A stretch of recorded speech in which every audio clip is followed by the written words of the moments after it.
A paz do nosso Senhor Jesus Cristo, eu sou Veridiana Costa, estamos aqui hoje para mais um dia de leitura. Senhor Deus e Pai, glorificado e exaltado és o teu santo nome. Muito obrigada, Pai, por mais um dia de vida, agradeço por sua bênção e por sua proteção. Muito obrigada, Senhor, pelos teus livramentos, Pai. Nos abençoe nesta leitura. Que cada palavra sua, Senhor, seja ensinamento em nossas mentes e em nossos corações. Nos inspire e nos direcione sempre a Ti, em nome de Jesus. Lembrando que estamos no livro de Jeremias, um profeta do Senhor. Aqui no meu canal, todo dia um vídeo novo. Se inscreva, ative o sininho para receber as notificações. Compartilhe, é sempre bom compartilhar a palavra do Senhor. Às vezes tem uma pessoa querendo ouvir uma palavra de alento, uma palavra de fortificação, né? Uma palavra de edificação, é sempre bom, né? As 2 cestas de figo, no capítulo 24. Fez-me o Senhor ver, e vi 2 cestos de figos, postos diante do templo do Senhor, depois que Nabucodonosor, rei de Babilônia, levou em cativeiro a Jeconias, filho de Jeoiaquim, rei de Judá, e os príncipes de Judá, os carpinteiros, os ferreiros de Jerusalém, e os trouxe à Babilônia. Um cesto tinha figos muito bons, como os figos temporãos, mas o outro cesto tinha figos muito ruins, que não se podiam comer, de ruins que eram. E disse-me o Senhor: Que vês tu, Jeremias? E eu disse: Figos. Os figos bons, muito bons, e os ruins, muito ruins, que não se podem comer de tão ruins que são. Então veio a mim a palavra do Senhor, dizendo: Assim diz o Senhor, o Deus de Israel: Como a estes bons figos, assim também conhecerei aos de Judá, levados em cativeiro, os quais enviei deste lugar para a terra dos caldeus, para o seu bem.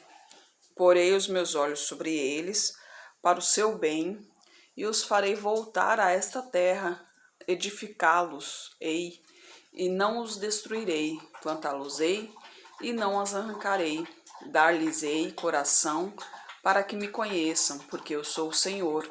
Ser-me-ão por povo, e eu lhes serei por Deus, porque se converterão a mim de todo o seu coração.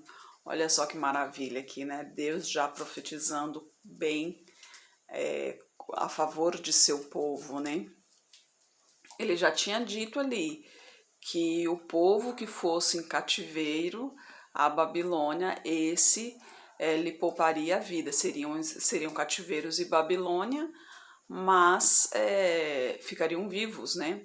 Agora, quem ficasse na cidade ou fosse para outros lugares, esses morreriam, né?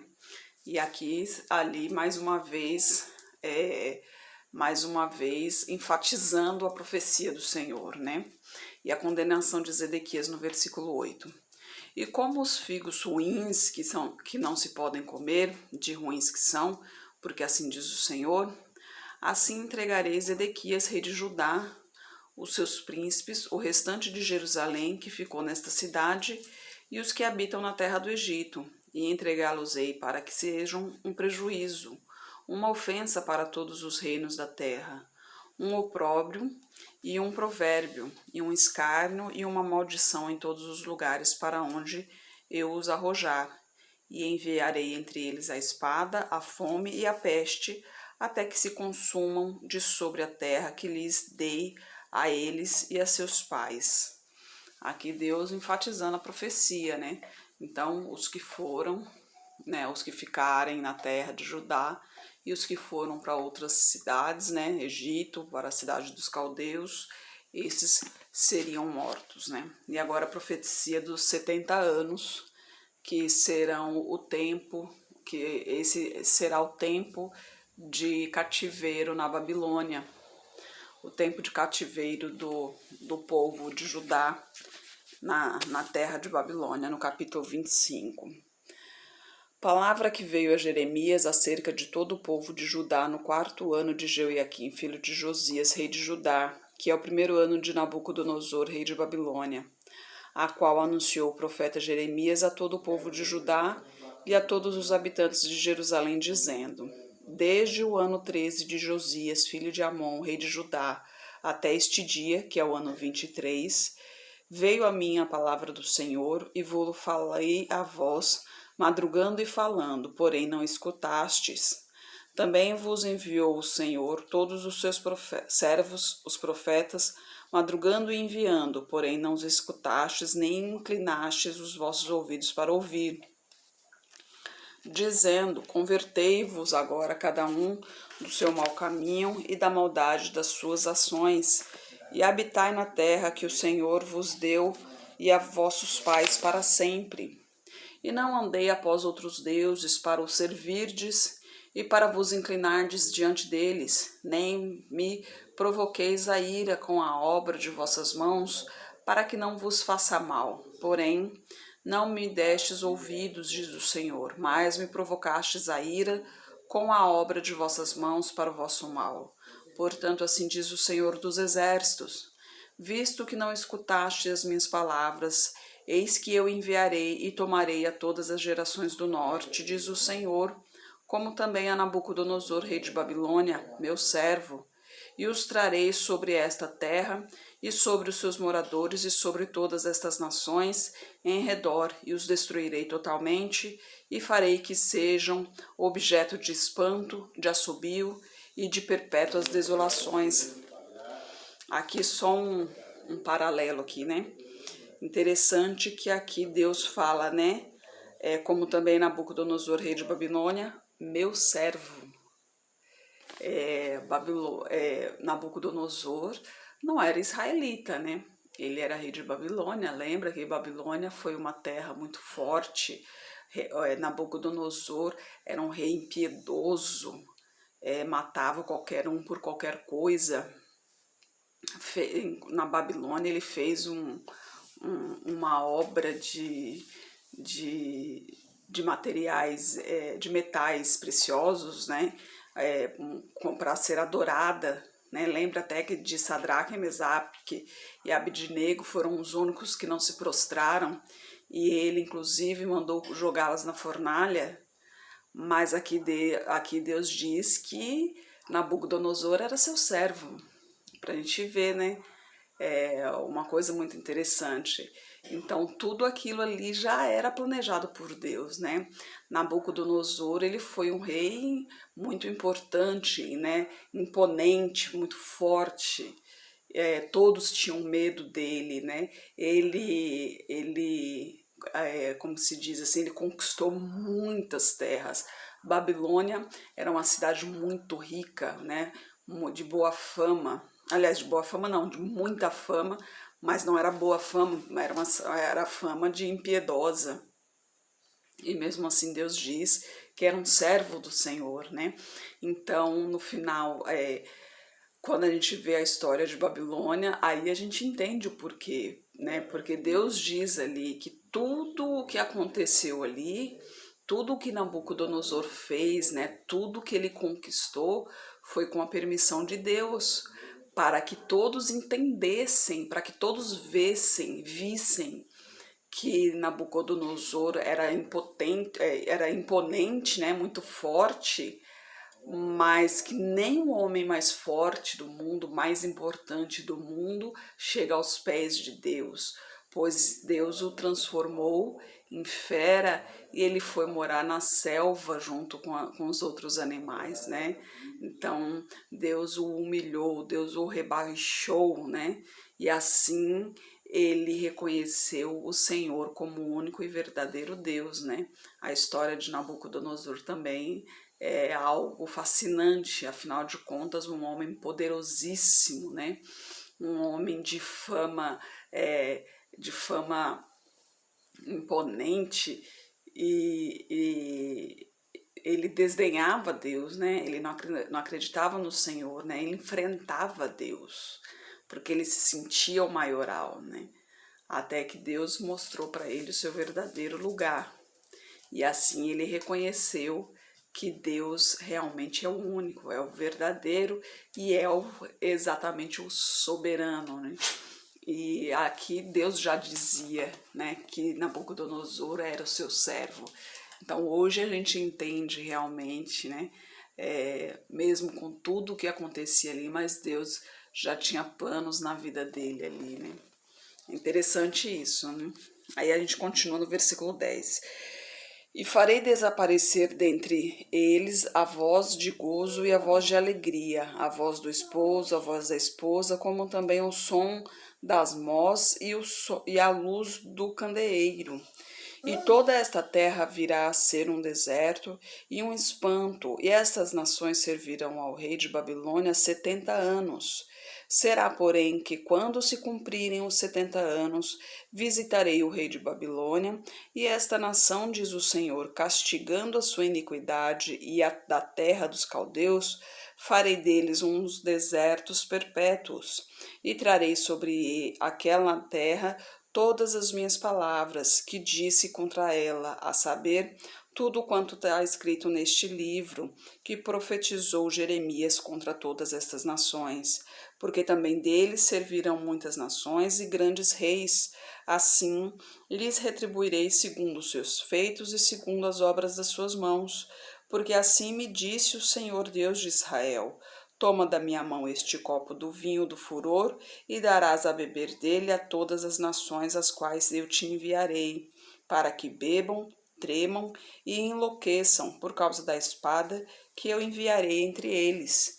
E tomei o copo da mão do Senhor e dei a beber a todas as nações às quais o Senhor me enviou, a Jerusalém e às cidades de Judá, aos seus reis, aos seus príncipes, para fazer deles uma desolação, um espanto, um assobio e uma maldição, como hoje se vê, como também a Faraó, rei do Egito, e a seus servos, a seus príncipes e a todo o seu povo, e a toda a mistura de povo, a todos os reis da terra de Uz, a todos os reis da terra dos filisteus, a Asquelon, a Gaza, a Ecrom, e ao resto de Asdod, e a Edom, a Moabe, aos filhos de Amon, e a todos os reis de Tiro, e a todos os reis de Sidom, aos reis das ilhas que estão além do mar, a Dedã, a Tema, a Buz, e a todos os que estão nos lugares mais distantes, e a todos os reis da Arábia, e a todos os reis do povo misto que habita no deserto,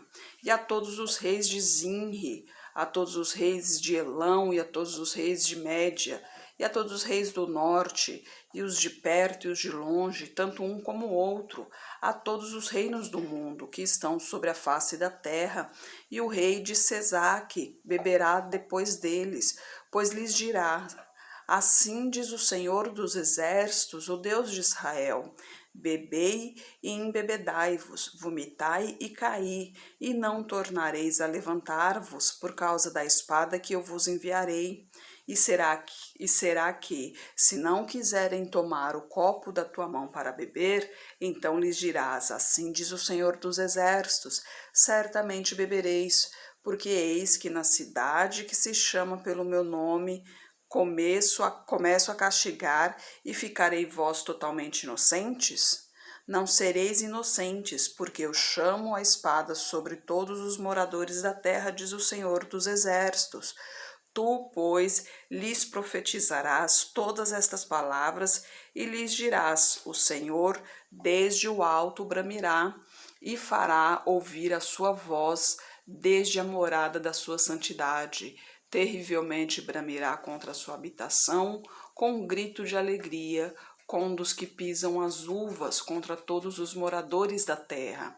Chegará o estrondo até a extremidade da terra, porque o Senhor tem contenda com as nações, entrará em juízo com toda a carne, os ímpios entrará a espada, diz o Senhor.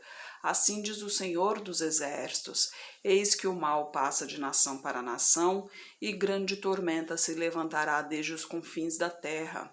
E serão os mortos do Senhor naquele dia, desde uma extremidade da terra até a outra. Não serão pranteados, nem recolhidos, nem sepultados, mas serão por esterco sobre a face da terra. Uivai, pastores, clamai e revolvei-vos na cinza, honrados do rebanho, porque já se cumpriram os vossos dias para serdes mortos e dispersos, e vós então caireis como um vaso precioso, e não haverá refúgio para os pastores, nem salvamento para os honrados do rebanho. Voz de grito dos pastores, uivos dos honrados do rebanho, porque o Senhor está destruindo o pasto deles, porque as suas malhadas pacíficas serão desarraigados por causa do furor da ira do Senhor. Deixou a sua tenda como filho de leão, porque a sua terra foi posta em assolação, por causa do furor do opressor e por causa do furor da sua ira. Santo, santo és o Senhor, né? E aqui mais uma profecia que, lembrando, né, que os profetas verdadeiros profetizam e concretiza-se a profecia, né? Eles profetizam, as suas palavras são de acordo com a Bíblia, né? Entram em comunhão com a Bíblia, com a palavra do Senhor, e elas se concretizam. E ali, essa de Nabucodonosor foi uma palavra tremenda, né? Imagina só, uma pessoa tão importante, né? Tão vista assim, tão conhecida pelo mundo todo, porque Nabucodonosor, naquela época, era reconhecido pelo mundo todo. O exército de Nabucodonosor, né? Era impiedoso, era a cidade mais fortificada que se existia e mais bela. E no final das contas, em que se tornou? A um monte de pedra, né? Deus mostrou-lhe ali o poder, Deus mostrou que tudo ele fez, tudo ele fez e tudo ele pode desfazer, né? Afinal de contas, realmente, o mundo é belo, o mundo é maravilhoso, a gente que acaba destruindo tudo, né? Ver a natureza, que linda que é, tem tantas coisas que a gente vê, a natureza, ela se cuida, né? Ela mesma se protege, ela mesma se frutifica, e a gente interfere na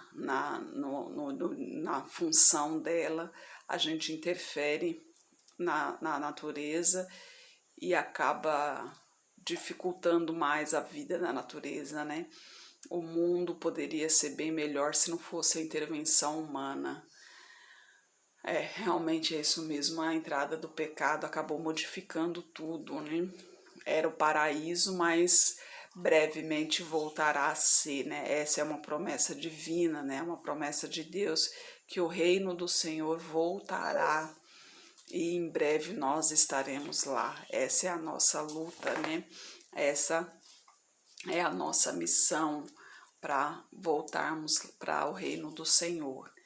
E para isso, né, nós temos que se permanecer no caminho do Senhor, andarmos retos, sermos honestos, não falarmos mentiras, não darmos falsos testemunhos, não adorarmos ninguém, nem outra coisa a não ser somente Deus, né? Somente o Deus vivo, o Deus único, que isso é muito importante. Se você tem dúvida que o que você está seguindo, se realmente é Deus, coloque em prova, porque Deus, ele realmente se mostra que ele é Deus, Deus verdadeiro, ele fala, ele se mostra, e a prova que a gente tem que ele realmente é Deus é que quando ele se mostra para a gente, o que ele nos diz condiz com a palavra dele. Nunca Deus faz algo que esteja diferente do que isso aqui, nunca. Porque isso aqui é a palavra dele. Não, ele não escreveu com as mãos dele, mas ele usou de seus servos para que escrevesse o que ele quis, né? Cada um com a sua própria visão, com o seu próprio ponto de vista, obviamente, né? É como um professor dando um ditado para um aluno, dando um texto para um aluno. E Deus pode se apresentar a você.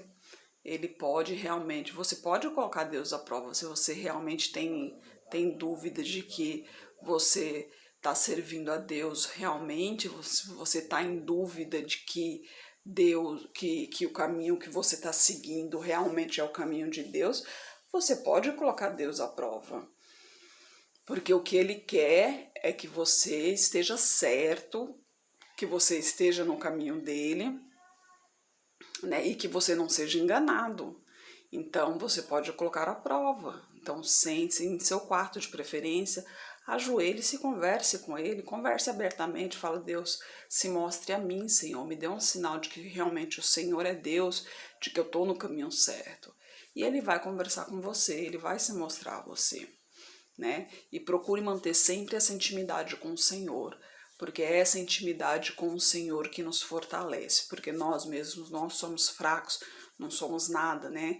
Mas a fé é que nos move e a fortaleza vem dele, ele é que nos fortalece, e é essa intimidade que acaba nos fortalecendo e nos direcionando cada vez mais para perto dele. Senhor Deus e Pai, glorificado e exaltado és o teu santo nome. Muito obrigada, Pai, por tuas palavras, por tuas mensagens, Senhor. Por favor, Pai, continue nos guiando, nos abençoando. Necessitamos sempre de Ti, Pai. Eu peço que esteja com essa pessoa que está orando comigo, Pai. Manifeste o teu poder na vida dela, Senhor. Toque em sua saúde, toque em suas finanças, toque em sua família, toque em sua profissão, Pai. Toque em seu lar, Pai. Purifique-a de tudo o que não lhe pertence, Senhor. Peço a Ti por toda a minha parentela, por toda a parentela de meu esposo. Derrama a Tua unção sobre cada um deles, Pai. Proteja todos eles, Senhor. Traga todos para perto de Ti, Senhor. Peço pelos nossos governantes, pelas nossas autoridades, que os Teus anjos estejam direcionando cada um deles de acordo com a Tua vontade, Pai. Peço pelos Teus filhos, Pai. Nós necessitamos de Ti, Senhor. Necessitamos de Tua presença, de Tua direção, Pai. Nos capacite cada vez mais para proclamarmos o Teu Evangelho, Senhor. É o que eu oro em nome de Jesus. Amém. Que Jesus Cristo esteja em seu coração e que Deus abençoe.